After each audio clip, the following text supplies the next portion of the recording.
It's okay. Yeah. Not very good at... It's starting.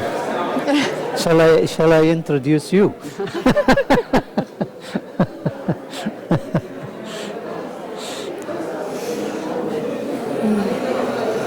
Ze vinden het zo mooie kinderen. Ze zeggen, wat een mooie kinderen. Ze zijn erop. Ma sei so così, vieni timi. Ma sei so Oh, io lo so, non da grazie. Mi sentite? Tutti mi sentono? Sì? No? Forma Sì? fantastische erop tenen. Sì. Ok. Buonasera a tutti, benvenuti. Grazie a tutti per essere qua. Molte persone forse non conoscono questo posto, quindi sono molto contenta di vedere tante facce nuove e anche tante facce affezionate. Siete passati prima nello spazio della mostra 1+1+1, che è la sua quinta edizione. È una mostra che ormai appunto è la sua quinta edizione, in cui invitiamo un architetto, un designer e un artista a dialogare con lo spazio e dialogare tra di loro. Il lavoro di cui parleremo stasera, insieme a una lecture sull'architettura di Vylder e Inge Vinck, immagino che l'abbiate tutti attraversato. Se non lo avete fatto potete farlo dopo questa lecture. Questa edizione è stata curata da Federica Sala, che è qua con noi, e questa lecture, grazie a Inge e a Ian che sono venuti a questo intervento, e grazie molte anche a Ilaria Valente, la Presidente del Politecnico, che ha collaborato con noi a questa serata. Penso che non sia necessario fare grandi presentazioni. Se siete qua è perché siete interessati al lavoro di Inge e Ian. Sono con noi anche Luca Molinari e Cino Zucchi, che apriranno poi un dialogo molto informale con Inge e Ian. È una serata molto informale, quindi non credo che ci saranno se poi ci saranno delle domande, molto volentieri loro sono disponibili a rispondervi. E io non sono assolutamente brava a fare presentazioni, quindi ho finito qua. Magari se posso inviterei a dire due parole soltanto a Ilaria Valente, che appunto ha collaborato con la scuola di architettura del Politecnico a questa iniziativa.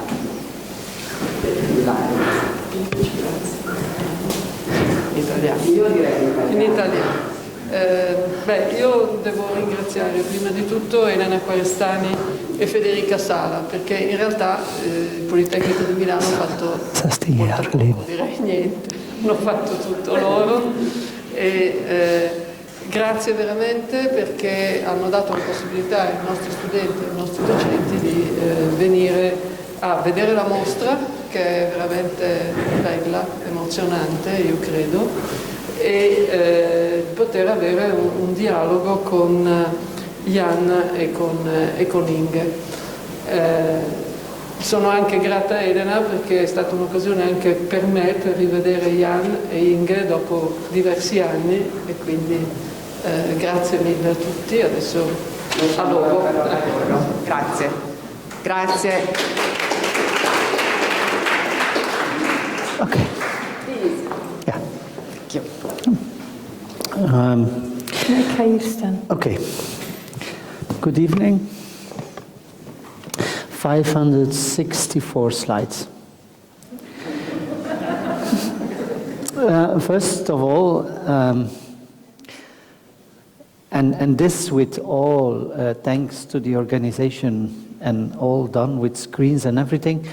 But if you look to this beautiful artwork at the back side of Marcos, maybe this is not the setting architecture should represent, going in front of the art piece. So very sorry, and have a look at it later. It got our first attention when we came here next to the spaces. When we came here, it must have been June, and this work was yet present, however covered. Okay, let's start with what we would like to talk about with you tonight. And the first slide here is, in fact, a almost unimportant little art piece, or a note, in fact, of an artist, Ante Timmermans, who in the frame of another project wrote very quickly in a kind of, I would not say small anger, but in a kind of irritation on it, mettre en jeu, en français, which means that you have to dare to risk, to just do it. And the first little project that we show is a drawing of, in fact, the first commission we got when we came out of school. I talk about 1992. And what you see in this image is a depiction of a white villa, as we call it in Belgium, which is, in fact, defining a villa of a certain status, built somewhere in the 50s in the suburbs of Brussels, but then in, let's say, the more green, richer suburbs of Brussels. And a young guy, our age at that time, inherited from his parents. I mean, just got it from his parents as they left. And he was a young man alone. And, well, in his opinion, this villa was far too small. And we were puzzled with that idea that it was far too small, taking into account it's a villa, not a house, so it has another size, another aspect. It has a beautiful garden, which is very abstractly represented in this kind of collage drawing. And we made 4 drawings of this kind. This is the second, because as this young man, as we also understood, was not building up family life soon. He loved his kind like of solitude, or his kind like of still youth ahead. We were puzzled by the idea that he wanted to extend the house, and the commission was like almost double size the volume of the house. And these 3 drawings represent our idea. That is, that our opinion when we visited the house, there was not a lack of square meters or whatever you would think. And so we proposed to slightly dig out the house so that the basement could be included in the height of the ground floor. So technically seen, lifting the ground floor, slightly repositioning the house in its little big huge park garden, and finding what was essentially our opinion lacking in the house, namely a kind of celebration of floor ceiling height. It was the first commission we got. It was at a quite reasonable budget and a reasonable honorarium. You are just from school. And like half an hour later, we were back at the front door, and the client was still laughing out constantly, like, what did we received here? So we lost our first job from the first moment, but we had the feeling we gained something else. There's a beautiful saying of someone, Belgian critic, Asli Cicek, saying, "What did we won in the fire?" Second little project, we like to use this as introductions on what we're going to talk wider or deeper in on larger scale project, and to frame finally what is our contribution to this gallery. This is a little model of a building block in the city of Ghent here. And you can see the model as a little bit not clumsy made, but the precision is not exact. And the whole thing, what we like to show here is that we were confronted with a question of the city of Ghent, let's say a political question, in which an urban design department proposed to make in the middle here a kind of common shared park, a playground for children, which had to replace, we don't have images of this, of a kind of garage boxes which were in the middle of the plot. And as we did kind of like of occasionally survey, talking with people around, it was not to the happiness of the city block, because they said, you know, today we have there's garages, it's some noise in the morning and some noise in the evening when people returns, but then it's calm. If you get a playground for children there, you get a total other attitude. But not only that, they also wanted to keep their car park space, because they all had like their garage park in the middle, and by having the park in the middle, they would lose their car space. And for us there was the point that we understood that there is a difference between, let's say, what we think that is wished and wanted, generally, politicians, everyone, and what maybe really is wished and wanted. And as Inge said, this feeling of privacy was that point not only of just privacy, but also practical privacy. And our proposal here is, what you can see in this drawing, is that we would reshift property and redraw garden walls. So you get a kind of like of experimental space, you could say, in which you each time have still, because the entrance to the center came from above, but each time you had for yourself a little spot where you could decide to park your car, or you could decide to make one or other shed or whatever. But the whole strategy was also to provide that everyone had more sun in the garden. So this second project comes with the question, are we sure about what we always hear as an architect to be done? What's this? I should switch off my calendar. I don't know why it stops all of a sudden, but ignores. It seems to have been. Yeah, now it's not what we need. The PowerPoint closed, unfortunately. Now I have to find it back quickly. Desktop. Oops. Here, lecture. So sorry. Let's go to stand here. Here it is again. So the third project we introduce is that's what we know, that PowerPoint has been shut down. Yeah, it's opening again. It's coming up again. Yeah, but I cannot change that screen, it's opening again.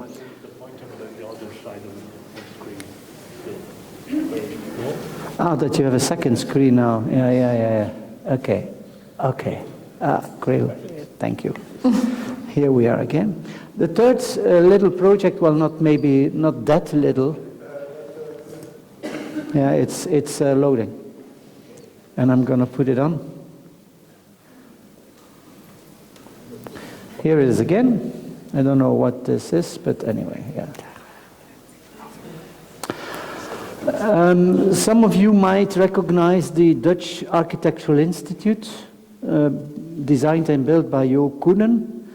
I also reflect on, let's say, times of our youth, in which in Rotterdam or in Holland, it was the hotspot for architecture, and this comes at the museum park. On the other side, you have this most beautiful Kunsthal of OMA still. And Jo Koenen built this Dutch Architecture Institute, for which also OMA competed, but Koenen won it.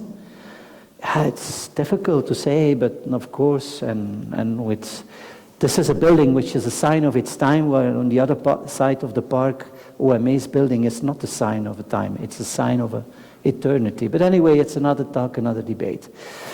What happens now is that since a few years, the Architecture Institute is on the move. It becomes not anymore an institute for architecture, but also for design and fashion and and they do small refurbishments. And the brief here is about this beautiful space, which is there now for 40 years. And the new curator found it, we have to refurbish it. Let's change it. We should get pace with time and so on. But I think, or we thought but what's the problem? First of all the furniture were of a high quality, this USM, it's not a commercial tonight, but they were of a high quality, still in a high good condition. And, but we heard saying, no, color should enter, and no. And then we proposed this, or this next to that. And what it's only about, it is about reshuffling the furniture. So we said, like, okay, if we can hear and that no light comes in and so on, well, we can do little with it. But fundamentally, we should not change it too much than just reshuffling the furniture. It can help always an interior, and it's very efficient, it doesn't cost too much, and it delivers often a lot. So here we did the whole survey of all the pieces, we brought it into drawings, but fundamentally we presented this, in which we sit simply, I'm not going to go into the plan. First of all, these are two mezzanine levels. Mentally, we changed the entrance level, one by the other, as you can see on the next one. And where previously one entered here below and would walk up, we just introduced two kind of podia, and then we reshuffled it, and you entered now from above and descended in the library. Anyway, without going into details, these were the drawings that went along with it. More of them, just sketchy drawings, no renderings with colors or whatsoever, just telling them that we believed also in honor of Jo Koenen, and that's maybe the advantage of the whole building, that after 14 years it's really an interesting building. Not from the first day, but after 40 years. Well, the curator asked if, in fact, we ever made a project. By which he clearly also was wondering if he should pay us. So this is a third project in the range which comes maybe ahead of what we have been, I would not say inventing, but what we have been projecting also in our contribution to the gallery, Assab One here, Elena's gallery today. Far too much I repeat the same pictures, so we can move on. Last but not least now, it's not a project by us. It's an art piece by a Belgian artist, Geert van Doorselare. And he is not that widely known. He's a young artist, our age. And what you see here is that he, of two dull objects, he, in a certain way, he is not exactly, but he cut them back into the pieces of the origins of the planks, let's say. Often he just invented this kind of origin. And then after having disconnected it, he reconnected it again. And also this goes for us together with that idea of what could be small changes with large effects, or what could be changes almost which come out of the objects, the situations, the circumstances, the moment, rather than the addition of ideas, materialized ideas, to add materialized ideas. It's all embedded in what you can see, find, taste as it is.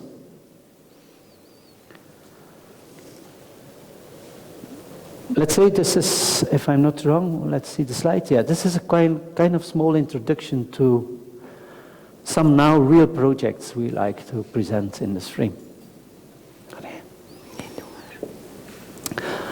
This is an image, a kind of painting collage for the project of the psychiatric clinic in Melle. And it's also a competition that was, in this case, I have to say, it was quite a challenge for us. What you see here in the image, you have to keep in mind the central pavilion. That's what the competition is about. But you also see white animals going from the left to the right. That's what the competition is not about. And to give brief history on it, this is the psychiatric clinic founded in 1910, operational. And it's interesting to 2 seconds look at it. It's a project for the, at that moment, psychiatric clinic for women. It's quite a revolution. All over Europe is at that moment. Psychiatry is evolving, luckily. More and more psychiatric clinics are founded, luckily, because before mostly psychiatric diseases was about keeping people away from society to protect society, but also to protect them against themselves. And here you see a new discourse, and quite optimistic, as you can see, a park layout full of pavilions and everything. And a small note on it is important, is that that on the left side in the architecture, the details are much more worked out. And it has to do with the fact that the Caritas, the Sister of Caritas, were very smart. And they invented also this kind of sanatorium-like moments for the weekend in which the rich ladies came to spend their weekend because that was a new bon ton. And with that, with what they could gain out of it, they could in fact invest it in the whole whatnot. Maybe it's good to understand, like, we were working on this building, because you will see, like, later on the pictures that some buildings will disappear as there were, like, changes also on the site.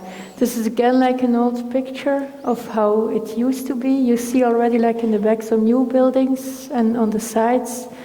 But yeah, you can continue. Eh?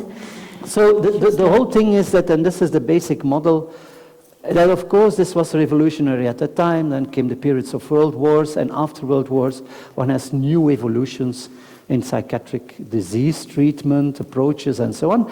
And they started to remove old buildings by new, and this model is an abstraction of the newest, and every decade one had another contribution. And as you can see, it's an abstraction, I know, maybe with more detail it would be more convenient, but no, in reality also, the new buildings from each other decade had nothing to do with the initial master plan.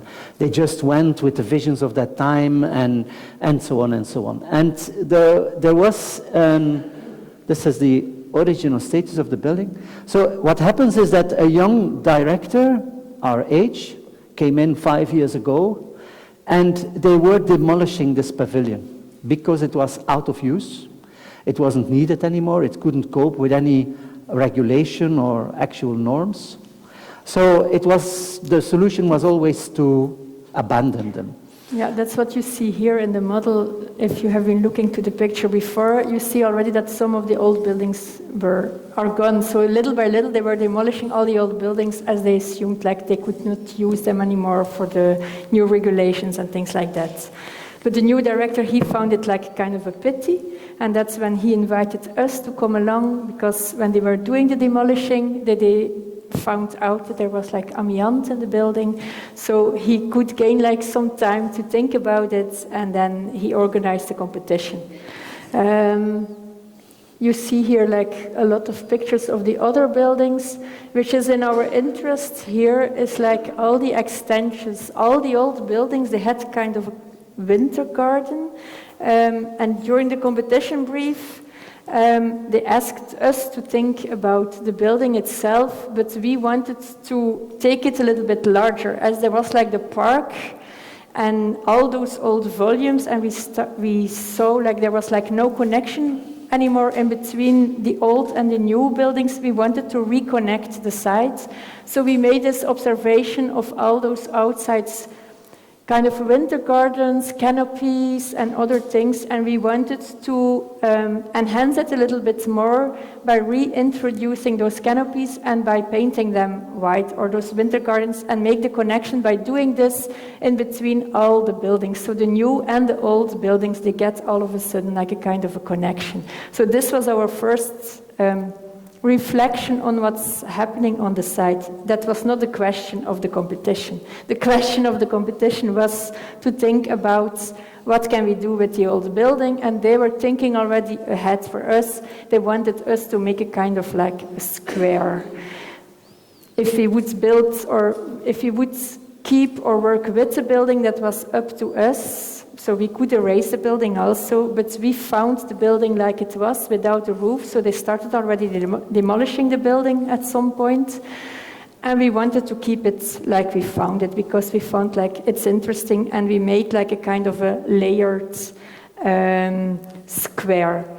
And we made like a real big model, as you see, like the scale of the hands, to defend our project and to explain our project, as it was quite somehow complicated or not so clear maybe. We made like this model, and then we made also drawings.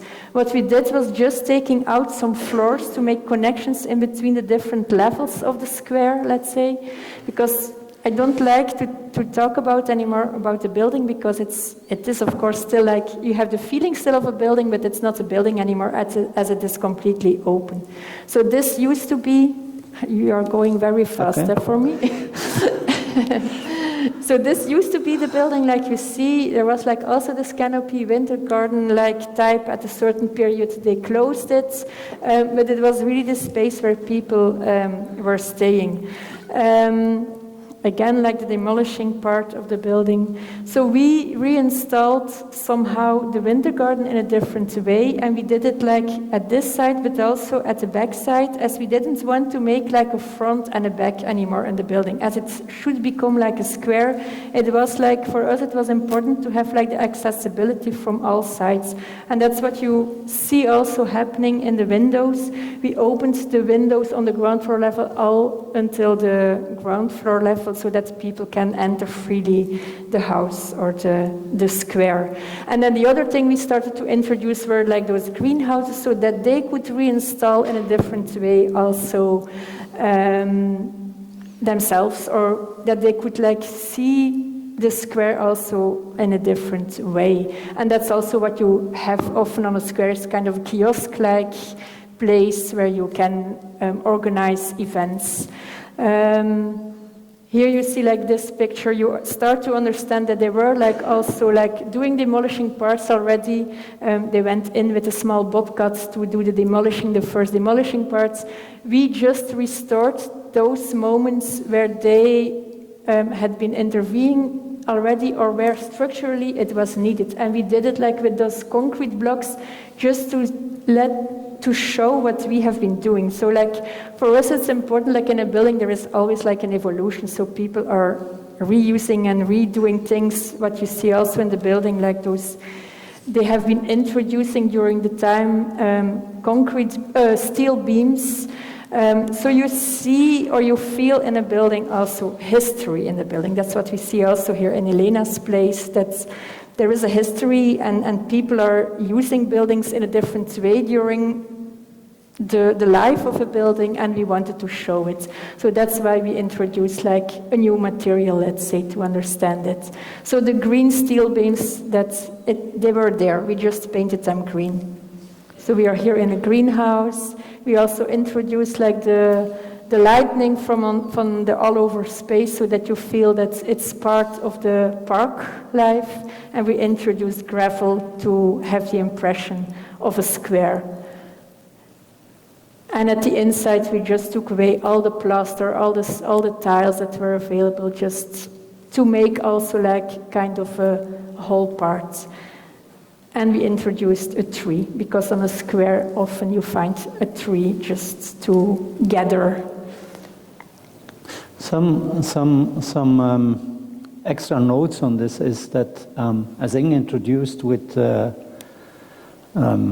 first part, the white animals, as we call them, name them, but also the model is, these were two introductions. The first one, we said we answered on a question that was not raised, namely the idea of the setting of the constellation, how to, I would not say restore, but give it another chance. Secondly, the model also, as we showed, was because we sit in the competition, if you want to accept our proposal, we make this model as a medium to work together with, even when it is delivered. Because one cannot deliver such a building for two reasons. First, it is an experimentation in space and psychiatry. There is no program, there is no budget, there is no demands. Just try it. So if you try it, you must be able to fail it. And if you fail it, you must be able to change it. So that's why we made this model also as a statement of saying, this is an instrument we offer you. And also because, of course, we are architects, we know what we do, so we know also that with this we introduce decay. Inevitably, the building will suffer decay. So we have to process it not, but we have to follow the process of the natural decay. So that's why the model also there is. Yes, we will descend somehow at a certain moment with the building. You could say that's a pity, yeah, but you also could say, well, and the other proposal was to demolish it from now on, and it was a green grass field immediately. So there is no budget for it. So you have to, we wanted to slow down the decay, to in fact to wind up ideas about psychiatry and space. Yeah, and we have an agreement with them, so we go there every half year to check the building with them and to see what we should see differently in the building. So you will see it also like later in the house. Yeah, here you see also like structurally the building was like in a bad shape. And you see the canopy that is like the other side also introduced in a wooden new structure. And at some moments we have to take away like the window sills.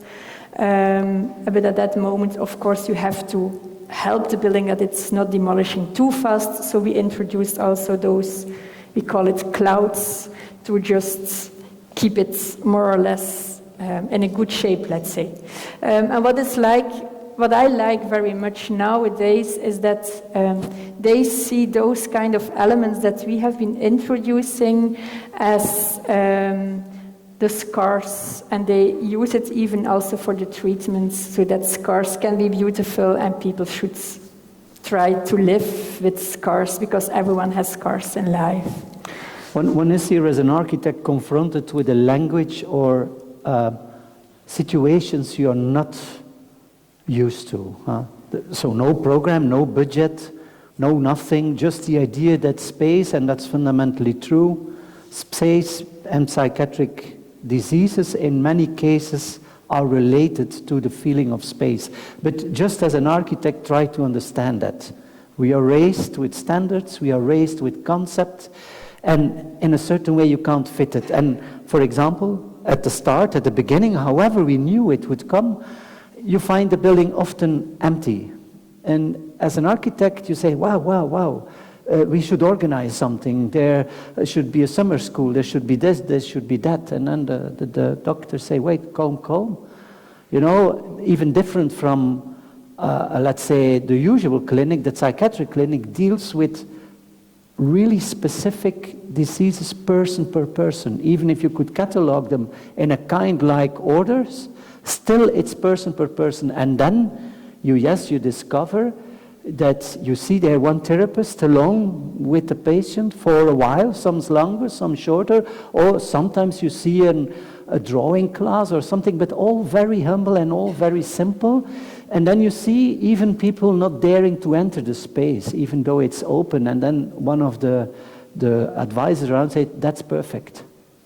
That's perfect. That's also their way of approaching to it.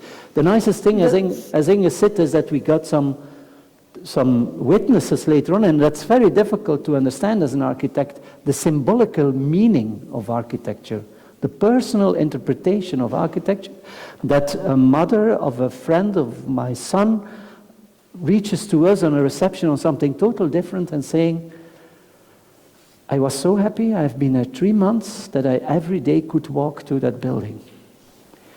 And there you are as an architect, with all the things you learned, history, concepts, whatever you want, materialization, ecology, sustainability, drop it. Symbolic emotions. But that's how we tackled it also a little bit, because you have like big spaces and small spaces in the building itself, and yeah, we work together with the doctors and the psychiatrists and also with the patients somehow, so there was like this relationship. So we listened also what was needed for them. So some like big spaces, other ones they wanted to be protected with small spaces. So that's why we really wanted to keep the building as it was, as everything was available for different persons. And that's what we see. Often we go there and there's like a chair, because we have been providing also chairs and tables in the building. And all of a sudden we discovered like a chair that was always at the same spot, but even when you came later, this chair was there at this very strange place. But then we discovered at a certain moment we were there was a man sitting, and he took like in the evening, the sun was always at that spot, and so he came every evening to enjoy the sun at that specific place. So it's nice to discover also the building that people are really using it and enjoying it, and that's, I think it's a nice thing, because yeah, you were talking about that one person, but we had like a couple of persons already that came to us. Like for us, the building was really important for us. Like when I wanted to be alone, I could be there alone. When there was like a treatment, I could enjoy the treatment. And so they are really using the building or the square in a different way. And yeah, it's nice to hear that it's possible. So then we should continue, I think. But it shows also how it touches us, because this in the old technical chimney of the heating room under these stairs, where now is an oak tree, as we filled that room to have a tree in it, we made a fireplace, and at night or at evening, and that's the fact. The young people, 14, 15, 16 years old, who are at the hospital, come there to light a fire and to smoke a cigarette. This was not possible before. And together with that goes the idea also that today we locked it again because we need to change some things because of the issue of decay. But in the beginning of the project, because of the issue of security, I don't want to drop numbers, but the reality is that once a month one has at least attempt, if not a successful suicide. And there is an idea that this kind of setting, this was very largely debated, creates a romantic atmosphere, and a romantic atmosphere plays gigantically in the emotional capacity of people, us also, but multiplied in the situation over here. And so the first levels you could only attend with your therapist or with a demand or whatever. And then 2 years ago there was a young man living also for more than a half year in the clinic, who reached out to the office of the director, knocked the door, unforeseen, stayed 2 hours with the director, debating on the fact that if they want to believe in the young people over there, they should give them trust, and by that all levels should be open. However, the security guide said, no way, we cannot risk this. In the meantime, there has been more attempts on societal. There is a train, there is a highway, there is other buildings people attempt, not this one. So this is also for us as architects something special to understand, that we are here without instruments and at a certain point without understanding. But I think that was also like an important moment, because we spoke also about those issues of security with the director before it was opened, and they didn't want to take it in account, because they said like, if we should take this in account, then we are not able to do what we want to do, and then it becomes like a real clinic with very straight things and then you have to respect all the norms, which they want to make like a home for their patients, and then it's not possible to make a home where you feel safe and comfortable. So yeah. And I can tell you the project, and even especially amongst architects, has lovers but also haters. We are taken under tremendous critique on this project, as it is so-called by accepting decay, by accepting the non-program, by accepting all kind of other things architects should not accept, namely having no budget, that we are in fact, I would not say killing the job, but at the end not doing what an architect should do. But we accept that comment. I mean, luckily there are no in-between positions. Anyway, what you see here for us, this gave us the opportunity at a certain moment to, we were invited in the Venice Biennale Free Space edition of Grafton Architects. And they wanted particularly, we brought this to the Venice Biennale. We're not showing the Venice Biennale contribution exhibition, but what we show here is just little spreads out of a little workbook. It's the second workbook we made so far, and the third on the agenda is about this exhibition here in the gallery, which we named Available Acceptance Adorance, but we are working on it. It's unfinished, so sorry, Elena. But this one is the second in the first was Bravoure, Scarcity, Beauty, which was reflecting on the craftsmanship in times of scarcity. This one is Unless Ever People, and we did not make an architectural celebration guide of it, but we invited all kind of people, system analysts like the director, doctors, people from on-site, students, to make a contribution in the booklet as a workbook. So some of the contributions are not flattering. They are questioning, but we don't mind. We want to bring the things together and to open it for a debate rather than, as we said in the beginning, we cannot deliver this building. We cannot deliver this building. So this is just some spreads out of that booklet, maybe too much spreads for this, lecture, but anyway, I could advise it anyway. Unless ever people, at the end, whatever we learned and whatever we learn to students, unless ever people is the point. And here, Inge? Yeah, as I told already before, we are still in contact with the director and the people around, and as we were saying, like, we are still surveying it, and so we have like new ideas on maybe redoing the project or doing some small changes in the project. And where you see like the T-Pex, it's because we want to erase like the greenhouse that is like on the ground floor level, and we want maybe to bring it outside to have like a bar which is like situated in between the restaurant and our square, let's say. The same, this is like the existing moment on the first level, and then also there we would like to move the greenhouse to the other side, as the director assumes that it's nicer to be with the greenhouse at the other side. So these kind of moments are still like on track with them, and I think, well, it's nice as an architect. Normally you deliver your building and then it's finished, and you have to leave it to the client and they inhabit it. At this project, there is like an evolution possible, and we continue to work on it, which is like a different situation all of a sudden. And then, yeah, well, this. So we come to a next project, a competition of a couple of years ago, more than a couple of years ago. We won and we lost. Yeah. Architectural practice. Where we had to do a competition for the military base in Ghent, in the city center of Ghent, and where they wanted to install in the old buildings offices for the province,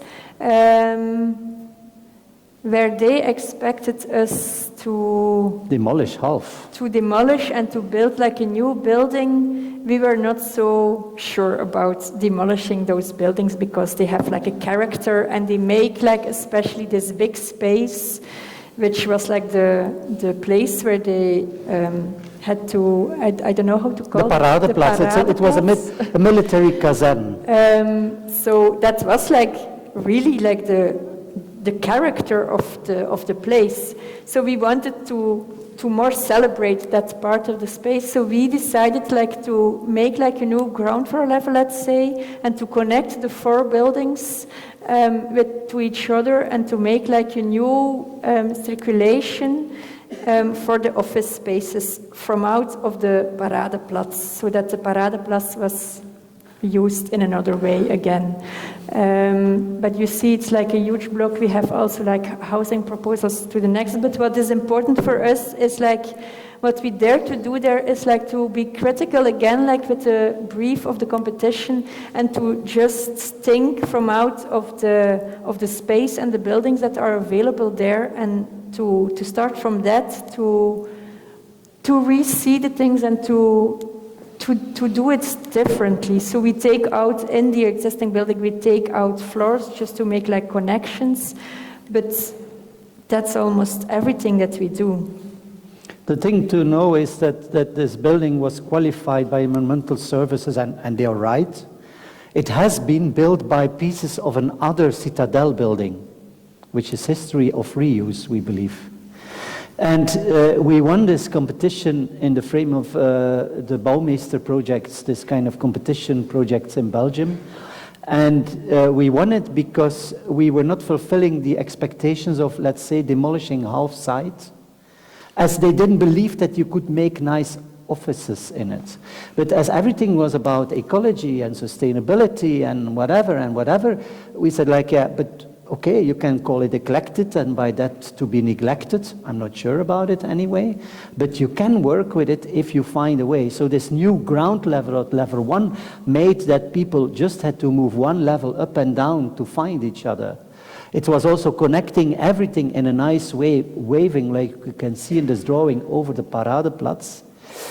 The story of the whole loss of this competition is that then later on there was rights voted in Flanders everywhere, and this kind of province building, it was for the province of Flanders, canton, or however you want to call it, all of a sudden was developed not anymore with government money, but with sale and lease back. So that means that it comes in hands of developing, who immediately push on their quantifications. Today it's in a building site, half is demolished and blown up, and we should have had pictures with it. Not because we're frustrated, not at all. We are happy that we went on with that, and we were re-invited in it, but we kept that off, because we believed it was from in the beginning, in the second competition, running into that kind of investment building and so on, and voila. But what we like also, just what we showed today here, I think Inge stopped with the Caritas project with the sketches he was making on shuffling things. This drawing is for us important.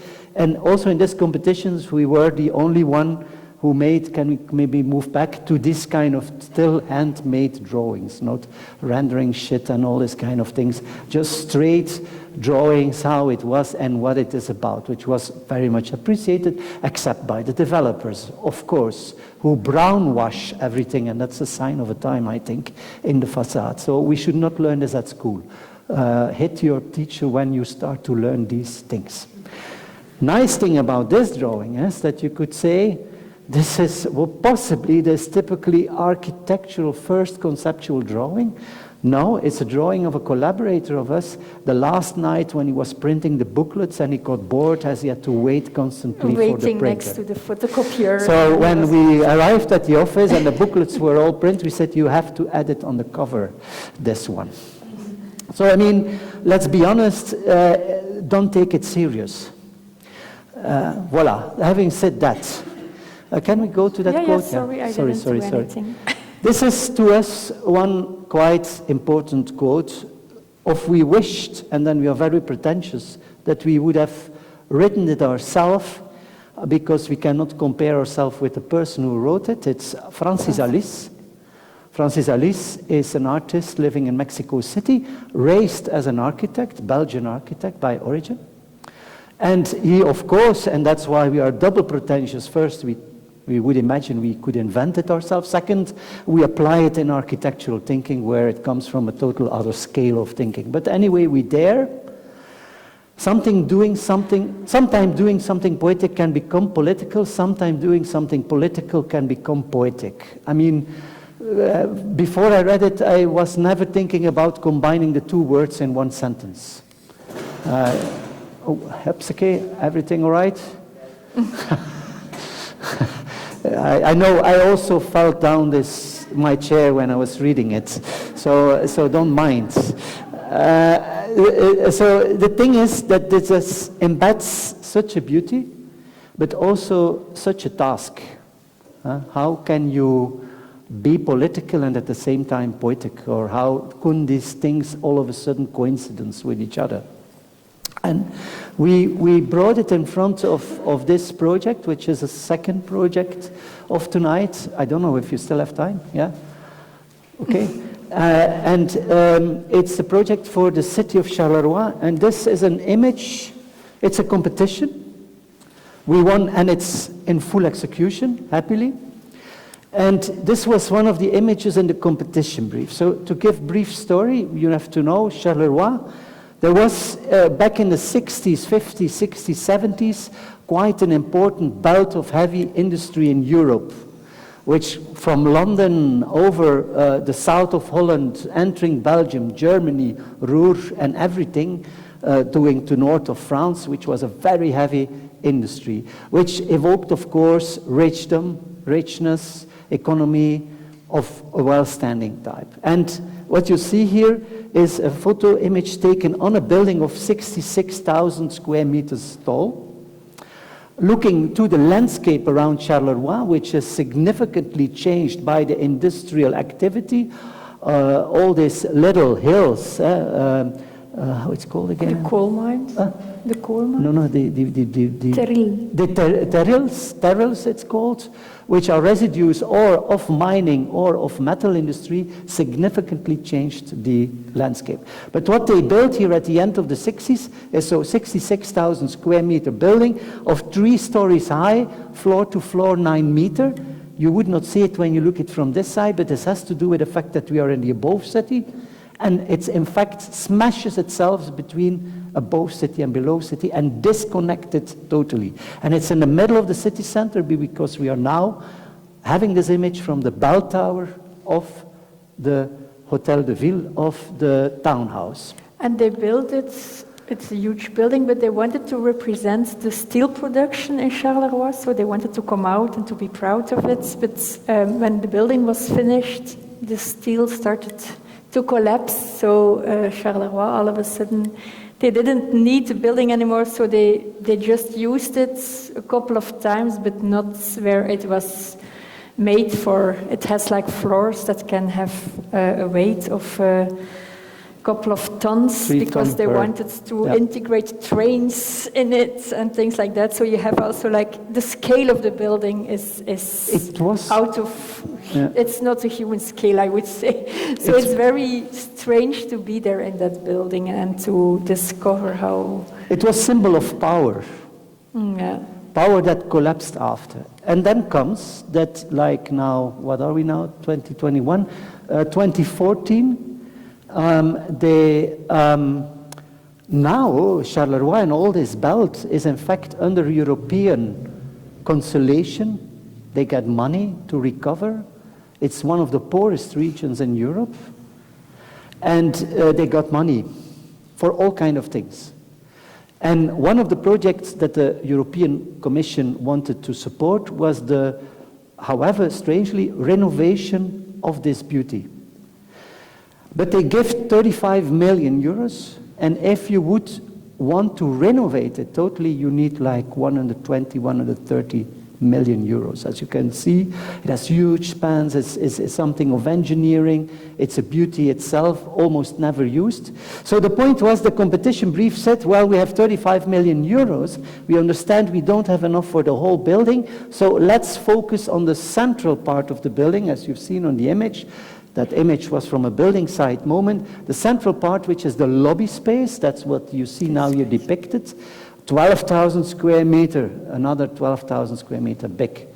And the brief said that this center part should become a new kind of super lobby, architecture, state-of-the-art, sustainability, zero energy, all what you want. And we looked to the image and we thought like, wow, and then? Okay, then it's there, that middle part there, what you see, it's done, it's there. And then what the other parts, full of asbestos, having problems, leaking. However, the condition is very good, but it started, of course, after 40 years of non-use. And we looked at the image and we said like, well, this is crazy to invest all this kind of new state-of-the-art architecture in such a building. And we looked to this image and we said, this image is our inspiration. This is a building site moment in which clearly the 2 halls of 3 levels high are almost finished, but the middle part is still under construction. Let's turn back to it. This is another image which came to our attention. This is the middle part, as it once served for one or other exhibition on nature or whatever. No one could anymore specify where this image came from. Finally, this came our proposal. We rip off all the facades. We keep the beautiful structure open. The beautiful staircase is free. We even add some to really descend from the above city to the lower city. And it costs us 1/3 of the 1/3 that you need for the whole renovation. So our proposal was to say we can do it even with less money than the money provided. But of course we have to spend it, you know, we can spend it in asbestos removal, in having new electricity, in all this kind of things which are non-architectural ambitions, but that go, of course, with making things just better as they come, as they are. And this model, or as one of the many models we made, just depict that moment that it becomes a small, but very concentrated, maybe a little bit picturesque park that reconnects the above and the below city. They did everything to let us win that competition. Of course, we stated that's a zero energy building. We don't need energy for it. So we had, of course, a funny answer or a funny description for them. But of course, there was a quite juridical problem in the sense that, in a certain way, it didn't fit any demand. But they understood, the jury and the mayor and his advisor, the young bouwmeester from Charleroi, Georges Maillet, that this would be for them making it totally different. So at the end, I have to admit, we just did it with a small team on an August summer, as we said, well, let's do it and let's do it our way, and if we don't win it, nothing lost. And if we win it, that would be unbelievable, isn't it? Bang. To add, many images you see today are, of course, of the hand of Philippe Dujardin. And I come back on that later in the frame of the exhibition here below. But these are images that are not collages of Philippe Dujardin, these are realities. These were the realities of the minus floor, I have to say, the lowest floor, 9 meter high. And these are taken after we took out already quite a lot of strange walls within it, because the strange thing is then finally somewhere in the 90s, beginning 2000, there was a tennis club in it and whatever, and all the colors refer to that. But the beauty of these images. But this inspired us to do what we wanted to do, of course, because the mountain or the hill of the city was really entering the building, so we found it really like this. So it's really the earth is entering the building, so they never covered it with the walls, and this was for us also the inspiration to say, like, okay, we can let enter the garden or the park, the city park, through our building. And what you see now are images now almost, it must be a year ago, of the first stripping of the building as we went on.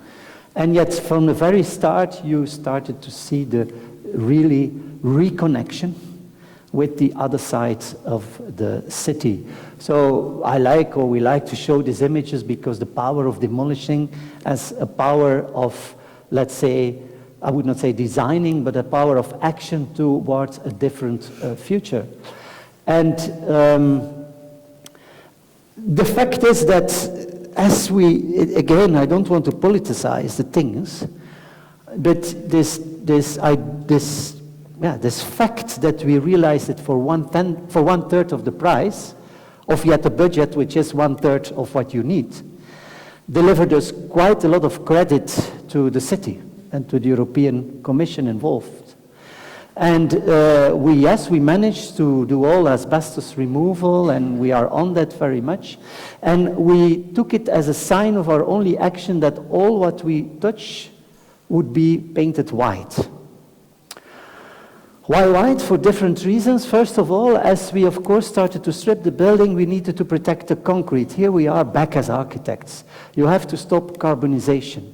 You have to treat that with universities reject things. That product comes in a standard color with white, so why not white? So everything we touched, asbestos removal parts that we made fireproof, and everything comes white. But that's it. The commission and the government of the local government liked our attitude, and they came to us back and said, well, we have some more money. What can you do with it? So as first we wanted to leave it all, and we said, well, we don't need it. So this is an image of, at a certain moment. Okay, they come later back. Yeah, let's move on. I think I left too much images in it because, of course, we like it.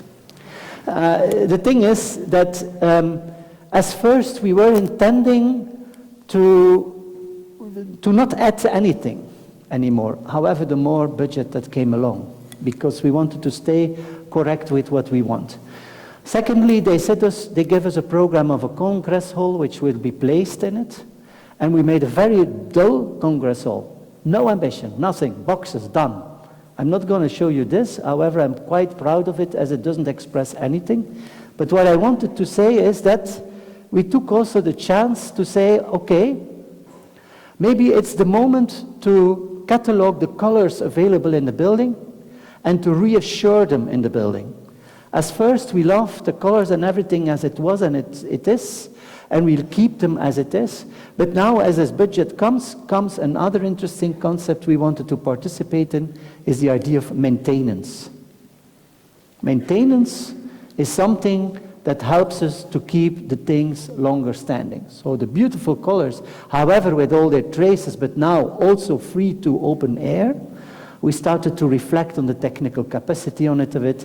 And in fact, we said, well, if you want us to spend more money, we shall spend it in a way that you don't see it.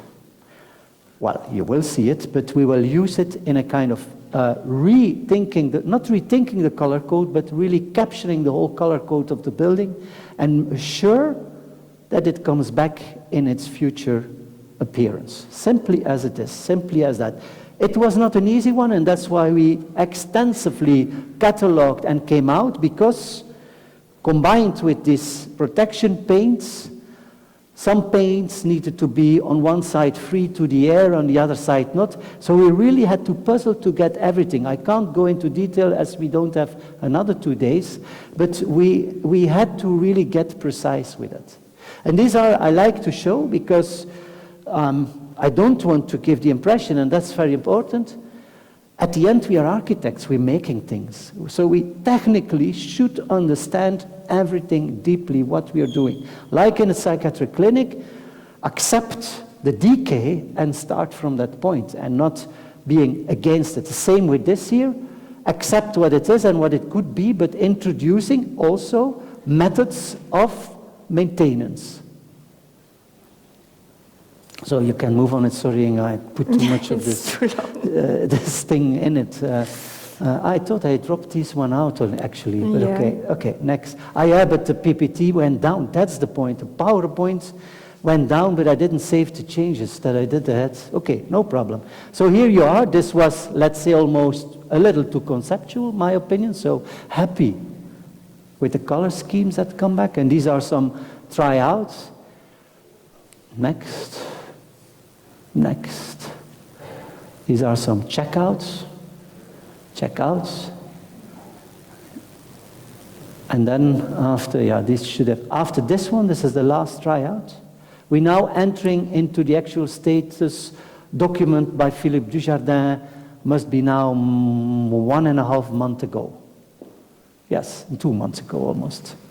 And here you see how we move on. So here now also the whole lobby, which was not open from the ground floor to the basement, has been made open also. New stairs will be added to reach out really to the deepest part of the building, just copies of the original ones. And here you see in the meantime, yet the procedure of protecting for carbonization, at the same time bringing first layers of colors back into the building. Yeah, for us, this project is, and then we are again pretentious for the 3rd time tonight, has something to do with the politics of how, as an architect, you have to put things at risk, as the first little sentence, mettre en jeu. By that we lose a lot of competitions and a lot of jobs. To have then once in a while, here and there, a chance like this one, to even, let's say, not be able to project the final outcome, by throughout the processes in which you engage also with the government, you can find other entrance, other tracks into it. And even strangely, rarely happens in architecture, you can find a moment of, let's say, even finding extra budget all of a sudden, without looking for it. But that's the most important thing, I think, in this project, that is we found also money to do, like, for example, this roof, that we could redo it and take away all the amiant in it. So we give them a park, but we give them also the whole building back, in a matter of fact, where they expected just to have like the middle part back. And then, yeah, at a certain moment we were invited to present the building at an exhibition in Lille in France. And yeah, we had already like a long time like the idea of making like a big drawing to explain where the project is about. So we took that exhibition as the moment to start to make like one big drawing that we made like with 6 people together, and I don't know, they're like 20. Again, a summer? In a summer, a very hot summer. And during the pandemic, let's say. And it's a drawing of 23 A0s, and you see like there is the movement of the terril that we see. We show like where the project is situated here, but we explain the whole city development and the lower part and the higher part of the city in the drawing. That's also in our interest, like how can we represent our projects in... So it's summertime again, we don't know what to do with our time, and after so much time, we thought like, as we had to depict it for it was on the invitation of Arc en Rêve, but in Lille this time, and all of a sudden this drawing grew endlessly. But at the same time, the drawing also depicted exactly what it was about, connecting the section of the building with the section of the city. And you see here the model is also present. One of the bigger models we had at that time is also present at the presentation. And to us it was just a contribution to the idea what the essence of the building is about, but also a contribution to what the office stands for today, as we, let's say, not restarted, but we switched it to another direction, or not really another direction, but following our own needs on how to move on with things. Also this way of processing, together with collaborators with different ways of drawing. You can see how it moves. In the middle, we had Wietz's drawing, which is almost the classical style, one viewpoint drawing with all the details, then waving out to Sheikh Reza's imaginary world of the city of Charleroi that comes along, while on the left hand you had the fantasy world of Céline, and then Inge waved out above with all the trees constantly, and I was that lazy that I just did some clouds on it. But the thing is that it is about, and now we have a project we didn't want to show. Well, it's not because we don't believe it's uninteresting, but because of timekeeping. So it's a project for the Memorial Museum in Kiev, which we didn't won, but we won another project next to it anyway, another time. Shall we move over these beautiful drawings, however? Yeah, move on. It doesn't move. Yeah, but it's slow. Yeah. And models, chac. So sorry, it's as the... I know, I changed these things in front just ahead of this lecture, and I kicked it all out, but then as it dropped and it was not saved, it all comes back. So sorry for this, because it are really nice... Solutions are the product of a lack of freedom multiplied by a complacent satisfaction. Forgot the name. Shit. It's... No, it's not mine. Sorry. Okay. We are a little bit disrupted by ourselves right now. Anyway, let's get back to Milano. Venice. Before Milano, we stop over in Venice, yeah.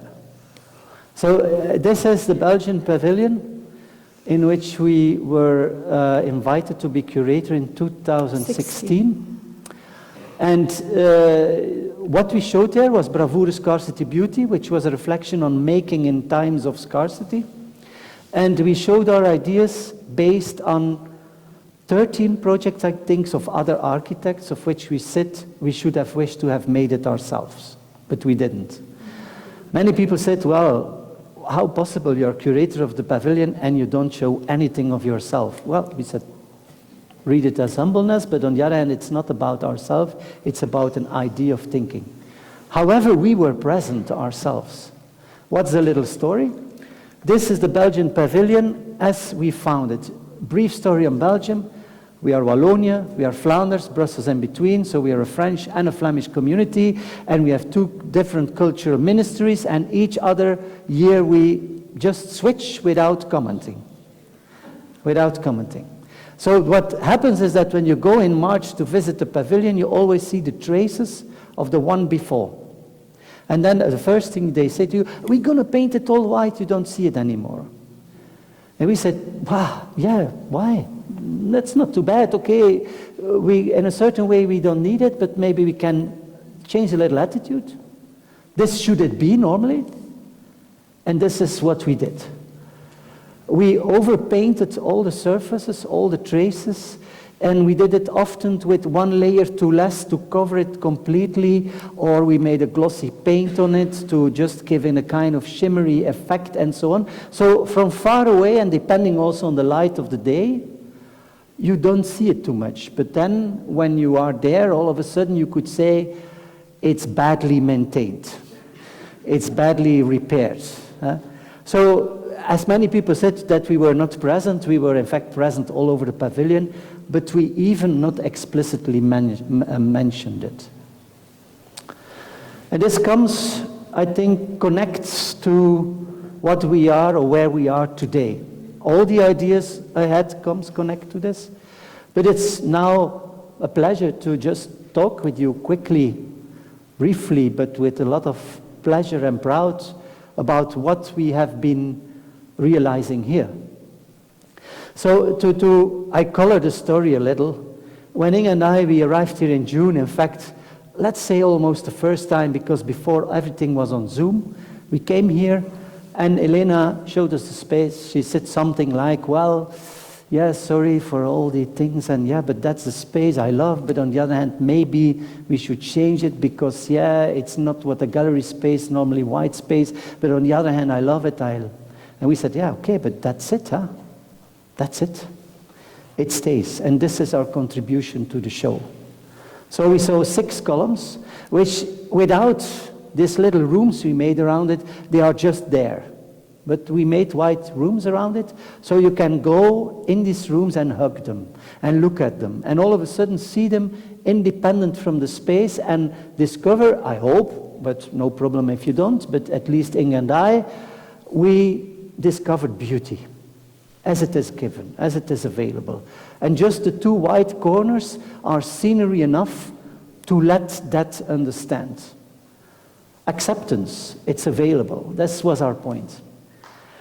We had 6 columns, and that's a difficult number for us. Luckily, there was a 7th column, but that column didn't show that, what the other columns did. But then Inge came with the idea to just abstract all the other beauty on this column. So Inge then processed 2 days, I think, full 2 days, on drawing a kind of memory of what she's seen on the other columns. And next to that abstraction came the other abstraction, is that when we started to count, and we were happy that we could end up with a number of 7, we found that there were 7 specific colors in all the space available. And we extrapolated, like the white column, again, the colors of the space as a kind of wallpaper, just simply. So you also, and this is a commercial, you can buy an edition of color paints to do at your bathroom at home or something. I would not over-exaggerate the pleasure, but that could be a beautiful space. And these are just the 7 colors available. So all in all, what is our contribution? One could say not too much at the end. Huh? It's a little bit almost lazy, which it isn't, but I know that it is kind-like, but on the other hand, for us, it's all in continuation of what we came to line out earlier tonight in all kind of project. It is not just a result of, but it's a kind of next variation on the same way of looking to things. And can we go back to the last image? And maybe nice, which is a new thing. Again, I mentioned already Philippe Dujardin, which we often named the 5th Beatle of the team, the one you don't know, but which is particularly important. What the image you saw here are not taken by Philippe Dujardin, but they are manipulated by Philippe Dujardin. All images you've seen are taken by a simple iPad or a simple iPhone, now I don't know anymore. And then, because Philippe couldn't be here at that time, and then we started to talk about the reuse of things and the idea of this project, and then came all of a sudden, Philippe said, yeah, but maybe I just have to work with your images you took these days.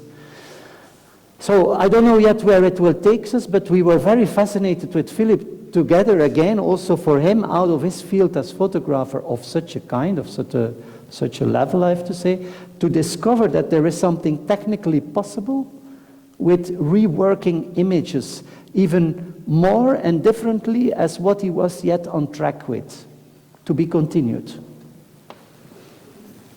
Then that summer day, we walked around in the whole building with Elena, and we discovered that there were like other nice elements that attracted us to work with. So we added in the space of Elena another crack next to an existing crack.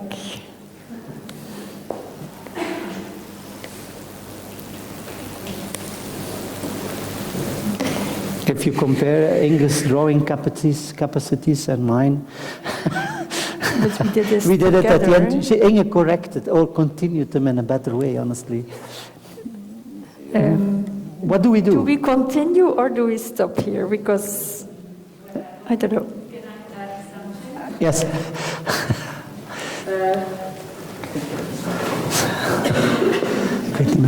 Just wanted to add that the intervention that Inge and Ian have made in the show downstairs is going to stay because it has in some way inspired me very much. For many years I have kept that space as it was. But this installation and this intervention has really changed the way I can look at the space, and so we will keep it for as long as possible. The next shows will happen in the space as it is, and also the next 1+1 that now will be maybe +1+1+1. Federica, what do you think? Will happen in the space as it is now. Thank you again for your generosity, for the inspiration, and also for being here. Well, so we were allowed to go 1 hour and a half. We are just 1 hour now. So can we continue? No, but maybe we can continue. This was just, I wanted just to pop in and say that. Yeah, thank you. And I can give the microphone. Because, listen, but we won't take it too long anymore. We have quite some stuff still to show, but we skipped quickly some. We have Mike, so it's okay. But the thing is, for our Italian friends, we just wanted to include maybe 2 things we want to add. And then we could talk about bookmaking, but we dropped that tonight. This is a little publication we made on the occasion of the chance we had to be guest or summer school professors at the UF in Venice in 2016, I think it was, yes. And the publication we made is named Marghera Fragment Venice. We understood when we were appointed there as for a summer school that it was for the other 100th edition of making a master plan for Porto Marghera, which I obviously understand totally because it's quite something. The point is that on the other hand, we thought like, yeah, but what's this? Take number 105 on Porto Marghera, master plans are not made in 3 weeks, and so on. And what we did with the title Marghera Fragment Venice is that we made an observation exercise with students in which, on one hand, we started per group of students to identify typical elements of the realm of Venice, and we could have identified 100 more, but it were like this, the sottoporteggio, the bricola, the colonne in the water. And we went then on a boat trip through the harbor of Marghera, and we started to compare. Just simple observational comparison. So here you have a depiction of a student of the San Marco, and then here you have a depiction of the bricolas in the water, so these technical elements in the water. And just in a certain way, if I could return to the sottoporteos here also, my Italian is very good. These are collages made by students of different walk through the cities, and these then are the same students making collages of all kind of constructions in Porto Marghera, but by the way of looking and by the way of drawing, of combining them, they start to find relations which we cannot exactly explain why, but it seems to happen here and there. And we moved on with it, like you see on the right side here in the image, just a gas cupola, and on the left side, the cupola of I don't know anymore what. But to us, it was a way, and we wrote this, or we made this, published this little book, saying this is in fact only a simple preface to a possible master plan. And the preface is based on observation, and is based on also there, let's say, accepting what you can find and what you can see. So if you can toggle between the two images before, so all the tracings that are here and there all over Venice, and then in another scale, I know, all the piping which you find back in Marghera. Next. Or for example, the beautiful collection of chimneys on the left side each time, and then below, the chimneys of Porto Marghera. And just looking with a certain filter to it. But by that, in fact, adding on what we believe was the most important element of the statement is saying, making master plans, please move on urgently. We know the story of Marghera, and I will not go in it. But on the other hand, start from it as an architect. And not as a spatial urban designer, but start to collect, look, these beautiful entries to the water, left side Venice, right side Porto Marghera. Try to identify, as Marghera is the same size as Venice, try to identify things where you could start from when you eventually want to rethink the master plan of Marghera, which honestly is out of my scale of thinking. I don't know how that exactly could happen, but this is what we could add to it. We go on? Yeah, just quickly. Yeah, then the last project in that sense. It's a competition we just lost. And it's a competition we lost because I think somehow we deliberately were on search of losing it the same way as in Charleroi, but then saying maybe. And the competition is that this is an existing energy plant, waste energy plant combination between the city of Vienna and the airport of Vienna.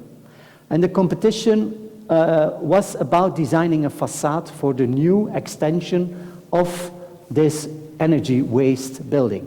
Because they didn't want anymore that this ugly building was disturbing the tourist's eye when they were traveling from beautiful Vienna to the airport and back. Whatever. We were selected, or we were invited to it, next to Snoweta and all what you can name, and we were the little beer, like we say, because we were with the new office, but nice to do. We went there and we started to observe the whole thing. And honestly, it's beautiful, isn't it? I mean, this is this thing, also like with Porto Marghera and everything, if you start to look at it, you don't understand the immediate statement of this is not beautiful, this is ugly, this is disturbing tourists. So looking on the existing situation, we started to document it first with camera.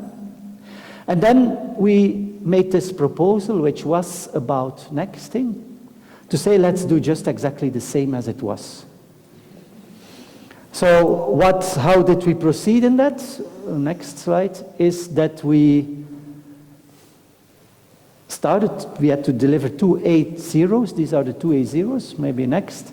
We started to catalog all the details of the terrain. First of all, we proved that we did all kind of exercise of no mean.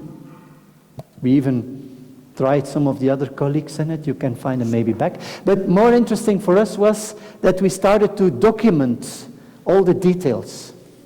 And we made a huge catalog, which can't show today, but we made a catalog to progress with it and to eventually reuse that catalog later on in, let's say, to making the facades. And we did some exercises. So it's quite look-alike as it is today, but a little bit different, as it is a new building, and we started to almost just apply the facades on it. And it's one of the best jury reports I ever read. It unfortunately, if I'm not wrong, follows up on this. No, next one here, that was, sorry, this is then one of the last proposal ideas. And this is unfortunately in German. To briefly translate it somehow is that they said, the candidate hat eine kritische Frage, Hinterfragung der Aufgabenstellung vorangestellt. So they said, well, they go critically with, and then they write here, that's the title we give it, dass es nicht gut aussieht, macht, dass es gut aussieht, that it doesn't look good, make that it looks good. That was our title. Die Jury würdigt den kritischen Diskurs und den intellektuellen Zugang. The jury appreciated the critical discourse and the intellectual exercise, and then they continue. I will not read it because otherwise I'm pretentious. But then at the end they say something like, yeah, it is echt wel interessant, it's very interesting. But of course it was not a question. It doesn't show any change. Yeah, it doesn't show any change, that was the point. The question was to change, and it doesn't show any change. But we were happy in the end to read that they appreciated it, because we thought that they would maybe say, like, we don't want to pay for it and we don't understand what they are doing. So we were happy that somehow they understood. Yeah, that's maybe the less, let's say, heroic part of it. We were not disqualified, which we were heavily taking in account when we were trying to distribute the costs in the office. But okay, maybe this is, I think, really the final of the... I have a lot of blank pages now, but... Yeah, voilà. We could continue, but maybe it's late and cold. And at the end, again, we are here thanks to Elena and Frederica and the whole team of Assab One, who organized also the visit of Ilaria and Gino and Luca here. So maybe it's also time to call you into the talk, or maybe you say it's enough, fairly enough. Time for the drink. Yeah. You can.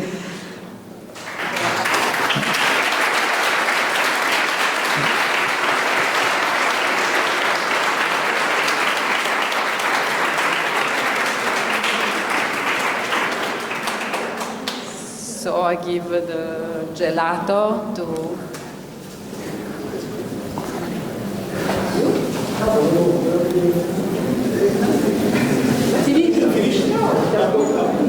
Okay, we tell, okay. Now you think, just one more thing. Yeah, one more thing. He will not stop. No, we're not going to do it. Look, a rusty table you can buy at an expensive gallery in Brussels. It's a table you can get from us, but which is metal diamond polished, but not locked with chrome, as it is highly unecological. But also, when you get it, you get a dry cloth to clean it so that it doesn't rust. But if after a party you forgot to take away the glasses, and you have some parties, finally the table looks like that. And that's a nice thing, because it becomes very personal all of a sudden. Everyone has his own table by this. And it all goes back to a visit Inge and I did also 10 years ago, 12 years ago, in the villa of Bruno Tugendhat, Mies van der Rohe, of which we architects freak out, but in fact the real European history of this villa is much more important than any architectural freaking on it. And what you see here is a railing when you go down, chromatized, damaged by time, and has been taped by someone with silver duct tape to restore it somehow, to protect it or repair it. And that idea of the beauty of the cheap silver tape versus the expensive chrome stayed with us and led it to the designing of this object, in which we like to turn the tide to the idea of traces. And we always said we never would go back to the villas. There was a restoration. We were 1 week ahead of the restoration there. And we said we never go back because it will be freaked out by architecture restoration. But it isn't. The beauty is that they didn't restore the handrail. And by that they contributed to the history of Europe rather than the history of architecture, I think. The history of man, of humanity. And then we make building poles with silver tape. We sell in expensive galleries. We like to challenge the idea of design in that sense. And then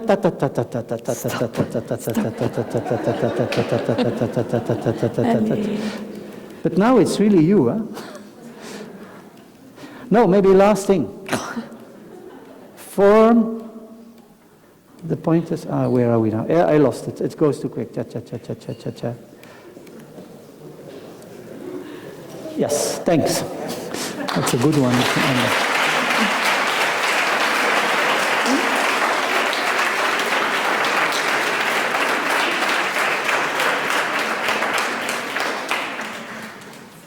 So look. What should we do? It's up to you. It's up to me? It's up to a drink, no? Oh, I drink my vodka before, so I feel warmer now. Well, I should stand up? Yes, I think so. Chino, come. Hey. Don't leave me alone, come on. He plays easier. Let me talk first and then he plays on second, so he kills you afterwards. Well, I mean, I remember the first lecture I listened from Jan in Bergamo was many years ago, and after 3 hours he was looking at me and say, do you have time works? That's it.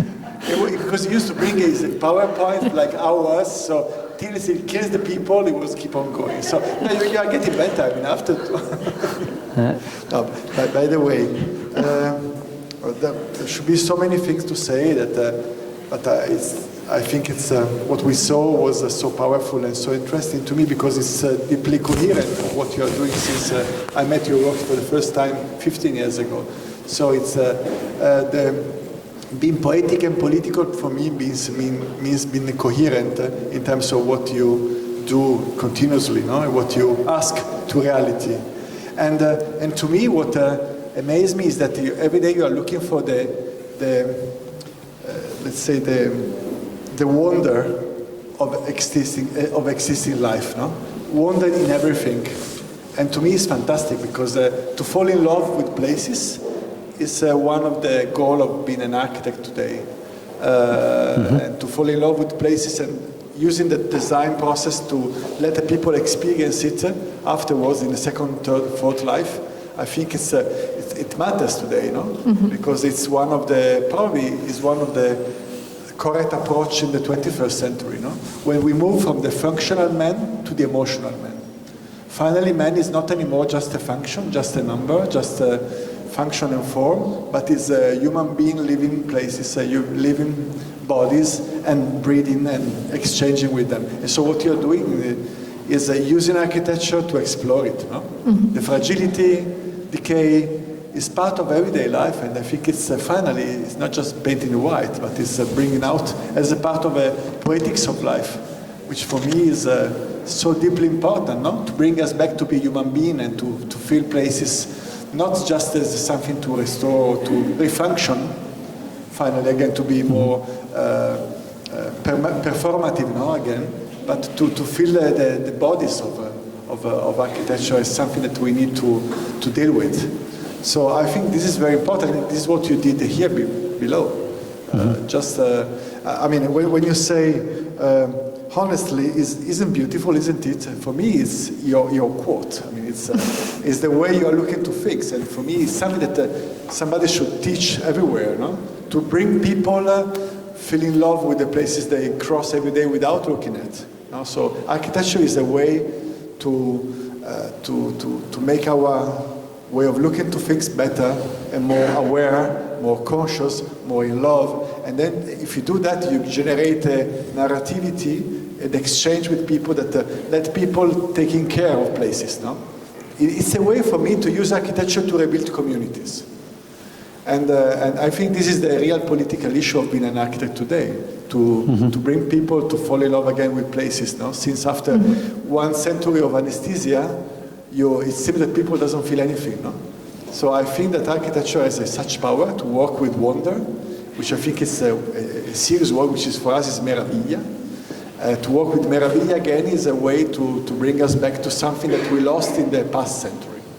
So this is my feeling when I see every time to your work, from the first time I met your work years ago till today, until this work in Assab One. I don't know what you think about. Can you tell me about wonder? Because what do you think about? Because for me, wonder is such an important word that I would like to know from you what you think about this strange word that can be used differently. Yeah, I mean, it's what is it wondering about? It's of course at first not about a straight line. No. And we all know that. She's not making it strange. No. Wonder for me is something more. Yeah, and wonder. I mean, you know, the confusion about the lecture of such tonight is indeed that the question is: do we need this lecture to? It's not about understanding, but to feel comfortable with that work. So it's interesting, we can talk about it and we can give all, and especially also to a public which is half students and whatever, what drives us, how we do it, how we see it, and learn out of this that, for example, we don't use the word analyze, but we use the word observation, we don't use the word synthesis, but we use the word imagination, etc., etc., etc. These are things, of course, we should share with each other. But finally, at the end of the day, what is, of course, important is that you meet people who have been in one of other space or surroundings you have been involved in, and that people testimony and say, it's nice, I like it, it's beautiful, it's comfortable, it's this or it's that, but which are all kind of appreciations, which are of course away from the way we talked now about our work. And I think that's the bottom line. By the end of the day, that's what it is about.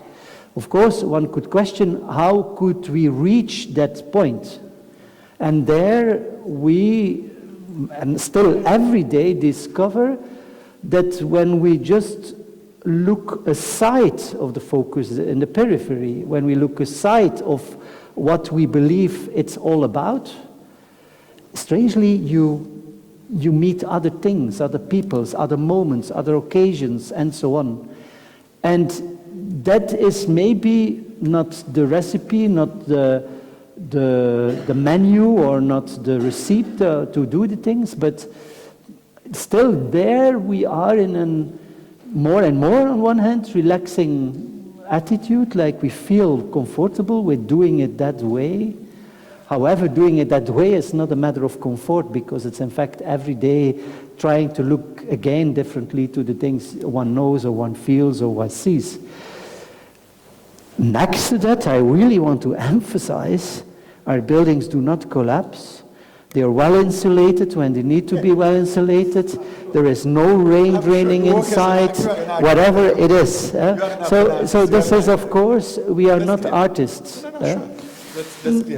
No, but to wonder that gives also the possibility of having openings and finding new things, or in a completely different way that you can look to things, and that you can dare to attack also things. That's why I think this wandering is for us so important.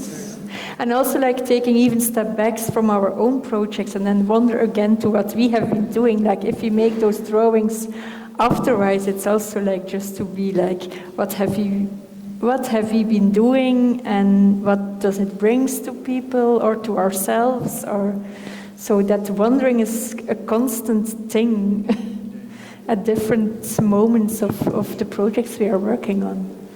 I think that's why I also liked to bring it tonight. The Porto Marghera experience there was indeed in the beginning of, I think it's 2 or 3 weeks, that I don't know exactly, any 2 weeks? 3 weeks.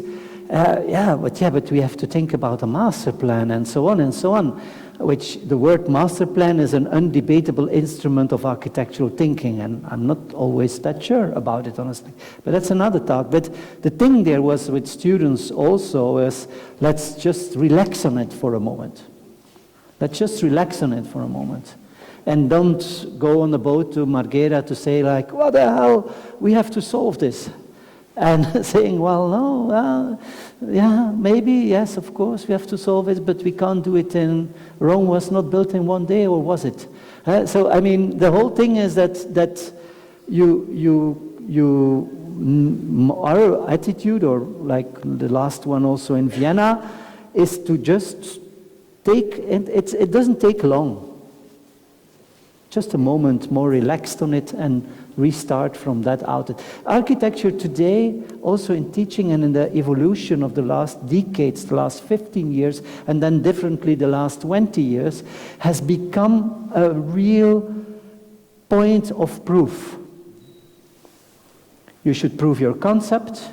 Today you also should prove before it is built, we design facades we declare already that it refers to Renaissance thinking. I mean, God hell, what are we up to? Just thinking that what we do in architecture can exist because we can prove it? Or are we not anymore at this moment at the stake of the point to say that we have to invent it and not prove it? So we learned ourselves a tradition in the last 50 years in education and in practice, which comes over this huge conceptual vague thinking of the 80s and the 90s up to the 20s, and then we turn it over in the fact that we should prove it. And that's quite problematic. That's quite problematic, and I think, and that's not only our position into it, many or every one of us understand that there is a turn to be found. And we just can do it in our own funny way, that's all. That's our contribution.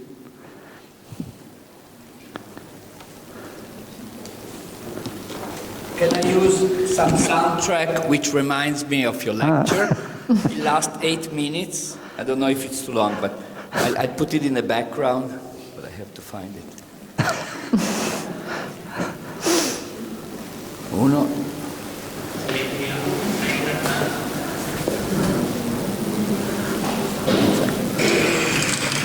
Is Jonathan Richman and the Modern Lovers, Ice Cream Man. I leave it in the background because it reminds me of your lecture.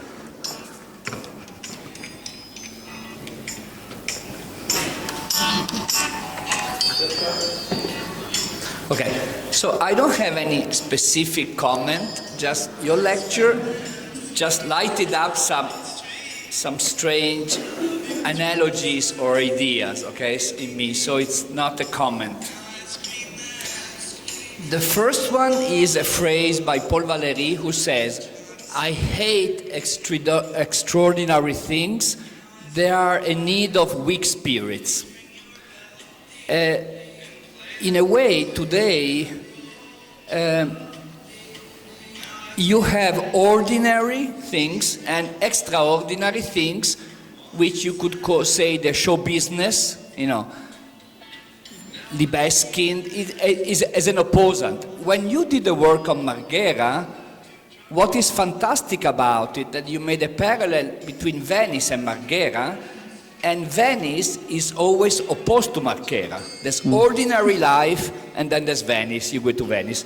There's everyday life, and then there's the Lord of the Rings. Life is boring, and each of us need a Friday night to go to see an American movie to get excited. So life usually is getting bored, for the whole year long as a clerk, and then you go to vacation in Maldives Islands like this. And architecture, today, we have an architecture which is building, and then you have architecture as an excited state of building. And your work on Marghera flips it. You put a parallel of it's like the marriage of heaven and hell by, William Blake wrote The Marriage of Heaven and Hell. And these two things are interesting because, as Luca said, it's a question of looking at things. So it's not adding on some pre-excited state, because in a way commercial art the goal of commercial art is to take you somewhere else, out of your boredom, out of your normal state, and to do that, it creates effects which are sure to work. Americans can do very good commercial art. When we go to see American films, they're very good actually to do them. Everybody cries when you see E.T. dying, everybody is, crying. So, this idea that today, with the art, you have already to make you feel something and prescribe what you're feeling is the base commercial art. I'm not only doing an object with ambiguity. I will tell you what you should feel in front of my objects. You are doing the contrary of this. The prefabrication of sentiments, you are obliged to feel in front of commercial art. As a romantic film, an action film, they already know how you feel in front of them. And this is true also with architecture. There's an architecture which is the equivalent of American commercial films, and we see them in all capitals of the world. And then once there was my favorite singers called Nathalie Merchant. There's a video called Storytellers where she sings songs, but she also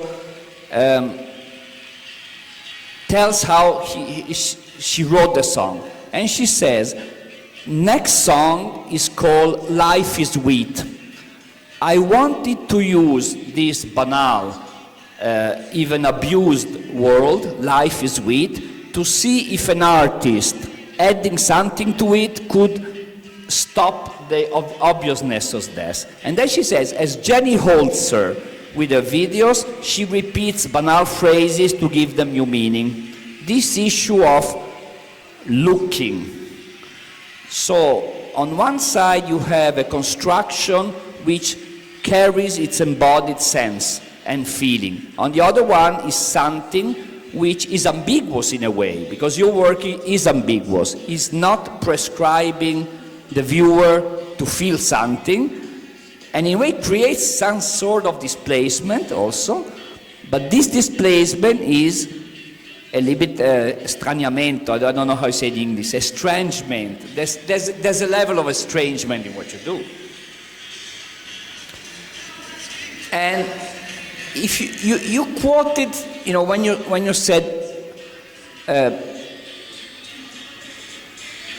the politics, aesthetics, in a way you have, in Japan they call it the kintsugi, when they break the ceramic and then they seal it with golden thing, this idea, which can be also an aesthetics, sort of the wabi-sabi aesthetics in Japan.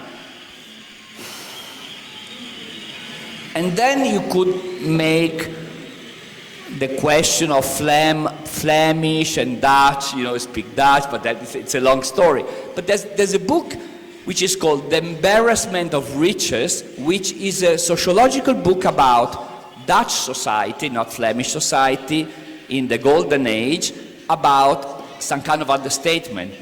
While the Roman nobles were showing off, this idea of having something good but not showing off is also important. So to say that in the end, transfiguring the commonplace is another way of acting more than generating figure. You know, it's some kind of abstention. Then, of course, it can become a little bit manneristic, but what strikes me more is the feeling of easiness, you know, like in a psychiatric hospital.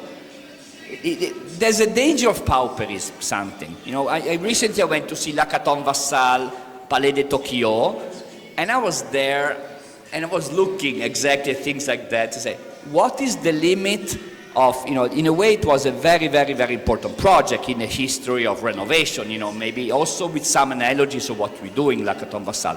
Then, of course, there's a moment said, are we aesthetizing in a wabi-sabi way? I love the way this is the real creek and then you do the fake one. This is fantastic to me because it's something where you could compare to informal art.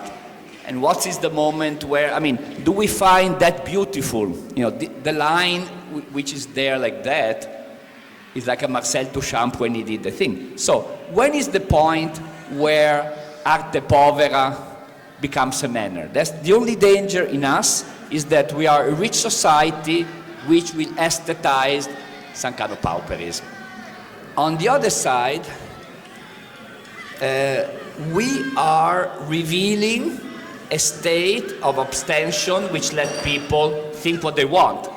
That's the most important thing to me, that you let people feel what they want in front of your thing. And this is art. You know, every art who tries to sell you their own this prefabricated sentiment. And this to me is really resistance, because, you know, it's been 100 years, every artist has to confront with the commercialization of, not in a bad sense, I'm saying today a journalist cannot show what you do without a concept.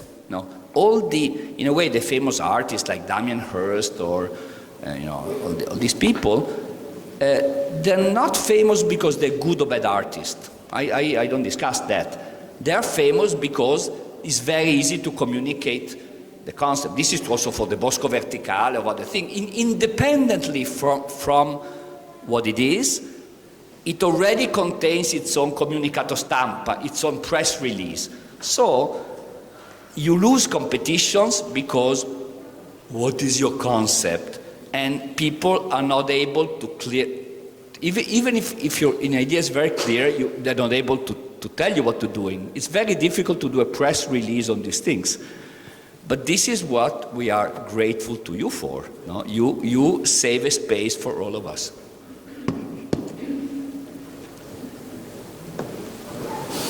Thank you. The ice cream man is just always reprising. Okay.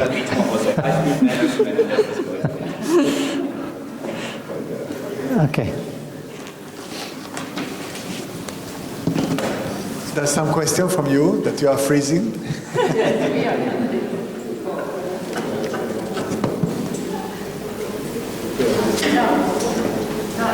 I just want to see the pictures of the columns again. From downstairs, if you can show me again.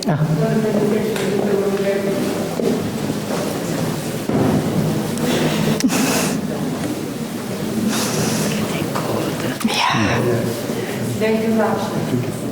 Yep. Yeah.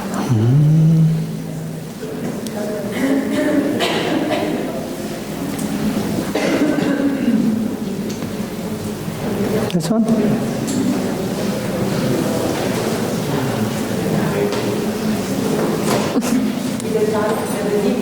Penso che abbiamo raggiunto il cammino. Ah, ok.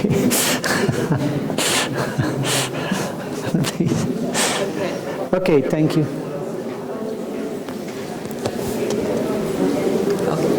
Okay, I think we are all freezing now. Is it? And thank you, everybody. Thank you, Jan, and thank you, Inge, for such an inspiring, interesting lecture.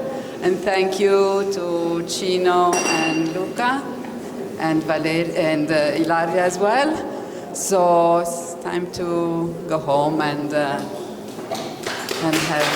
some warm. Thank you, everybody. Grazie.